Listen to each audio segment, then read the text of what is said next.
बिहार में पूर्ण रूप से शराबबंदी है, लेकिन शराब से कई लोगों की जान चली गई है। हमारे साथ आरजेडी के मुख्य प्रवक्ता और राजद के वरिष्ठ नेता हैं भाई वीरेंद्र। उनसे जानते हैं कि आखिर वो इस बात को कैसे देख रहे हैं। लगातार सदन में हंगामा भी कर रहे थे इस बात को लेकर। देखिए, मुख्यमंत्री का घोषणा खोखला साबित हो गया और राज्य सरकार और खासकर माननीय मुख्यमंत्री रोज घोषणा करते हैं कि बिहार में पूर्ण रूपेण शराबबंदी है, लेकिन शराबबंदी है नहीं।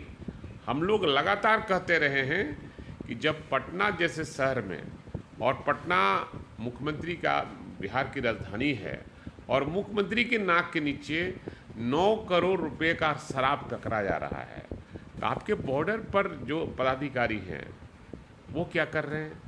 तो कहीं ना कहीं एनडीए के रसूखदार नेता इसमें शामिल हैं और कुछ आपके साथ भी बैठने वाला पदाधिकारी उसमें शामिल हैं और करोड़ों का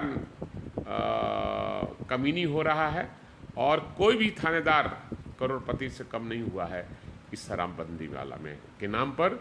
और गरीब लोग को जेल भेजा जा रहा है और जो रसूखदार लोग हैं उनके जो वो शराब माफियाओं से मिले हुए हैं उन पर कोई कार्रवाई नहीं हो रही है। बीजेपी के प्रदेश अध्यक्ष संजय जायसवाल हैं और उन्होंने मांग किया है कि जो अधिकारी हैं उन पर कार्रवाई होनी चाहिए। हालांकि इसके पहले भी वो कई बार मांग कर चुके हैं। निश्चित रूप से पदाधिकारियों पर कार्रवाई नहीं होती है और छोटे कर्मचारियों पर कार्रवाई होती है, इसलिए बड़े जो कर्मचारी पदाधिकारी हैं उनका मन बढ़ा हुआ है और रसूखदार नेताओं पर भी कार्रवाई होनी चाहिए जो शराब माफियाओं से मिलकर कंधे से कंधे मिलाकर बिहार को बर्बाद करने पर तुले हुए हैं। और कितने लोग इसकी मौत हुई है शराब से और जिसका अंदाज़ा नहीं लगाया जा सकता है। बंगाल की बात कर ले, बंगाल से एक सवाल लेंगे कि जिस तरह से बंगाल में चुनाव हो रहा है और कहा जा रहा है कि ममता बनर्जी ने कहा है कि बिहारी गुंडे होते हैं।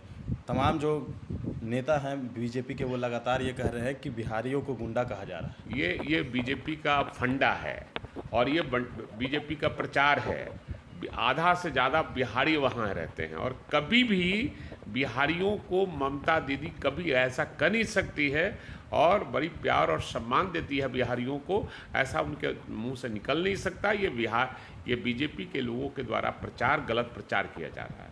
आज नंदीग्राम में चुनाव भी है और कल मंगल पांडे ने कहा है कि नंदीग्राम से बिहार जाएंगी ममता बनर्जी। अब सवाल है कि नंदीग्राम से जनता को वहाँ वोट देना है, न हमको देना है, न बिहार सरकार के किसी मंत्री को देना है। लेकिन इतना मैं जानता हूँ बंगाल का मिजाज कि ममता दीदी के पक्ष में ही बंगाल का मिजाज है।